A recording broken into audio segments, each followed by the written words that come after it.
Okay, so the way that you will handle a test bank is generally you receive them in a Word document. This one actually has the answers listed at the very end. So you can either go through and do the answers now or do what I'm going to show you. Because these ones have feedback, we have to go in and touch each question anyway. So what I typically do to save time on the front end is I will have the system just mark everything as A, and then I will go in using this list and make the correction to A, B, C, or D. So what I've done is I've copied questions and their stems 1 through 43.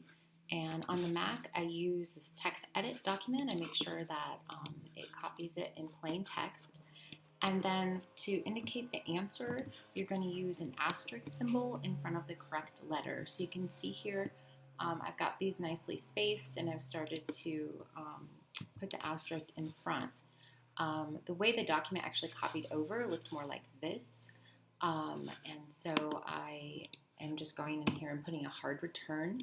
You do need to have one hard return between each question. And they need to be in this format. So it can be A, B, C, D, E, F, and go on and on, as long as there's a hard return. And we've got an answer marked with that asterisk symbol. Once you have those questions, so I'll just do the first couple questions here. I would normally copy the whole test. Then I'm going to go to what's called a test generator.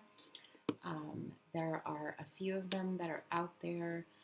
The particular one I like to use is just a quiz maker tool, and that's from Quantum CSI, so College of Southern Idaho.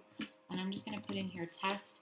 The name that you give this file, though, is the name that it will be given in Blackboard when you upload the file. And then you can go here and just copy, paste, and then once you kind of just double check that this is correct, you can click Create Quiz.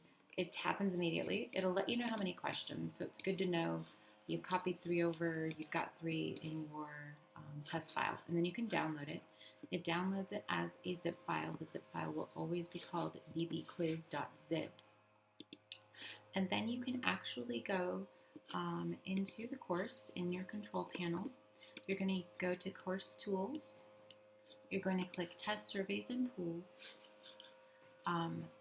You can click Pools, Import Pool, and then you'll click Browse My Computer, and you're going to locate that file in your Downloads folder and attach it there, and then click Submit. And what will happen is it could take up to 3 minutes for it to process it.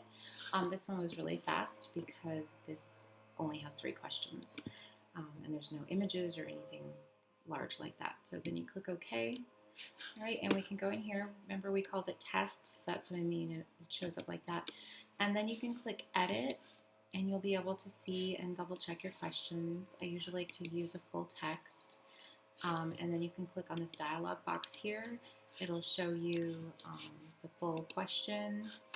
That's an essay question, so there weren't any answer stems, but that is actually incorrect. So we would need to go back and double check. These two look like they came in fine. So there's probably an issue with our question, that it came in as an essay. So this first one came in as an essay, and I can see right here what it is. There's a hard return here. So we'll reprocess that one. I just backed out that hard return.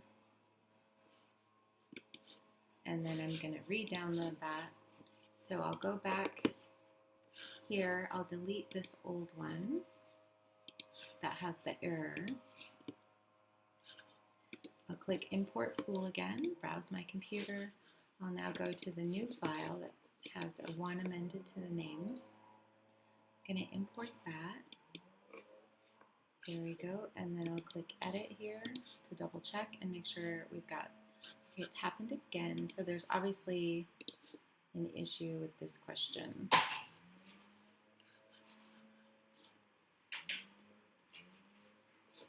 Okay, so we're going to try it one more time. We'll delete this. also going to delete the packages in my downloads folder just to make sure I'm not grabbing the wrong folder or wrong file. Okay, and then I'll actually back those out. I'll go back to my text document. I'm going to correct. Okay, it looks like this might have another hard return in it. Okay, yeah. And then here, okay, so make sure it has one. There we go.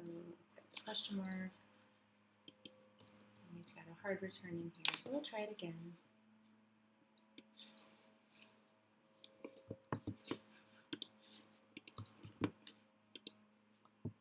And I'll amend the name.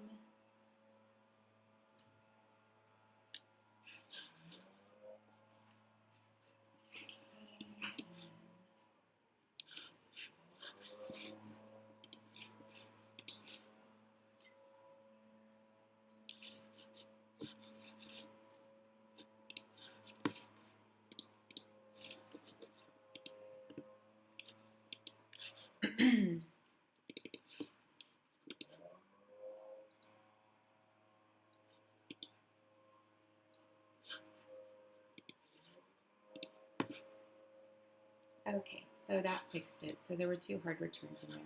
So you can click on this, you can see now the full question text, and you can see with the green check mark the correct answer, and then all the other question stems. The correct and incorrect feedback are automatically entered when you use the quiz tool. So I typically will go through these. I'll also look at the question type. If I see essay questions in there and I know that I don't have any, I will do the process that I just showed you. If by the third time there's still a problem, I'll delete that particular question and then just try hand loading in that question. If you wanted to add questions to this pool, you could do it from here on Create Question, and then these would just be questions that you could copy paste in from your text document, and you have more control over it on these.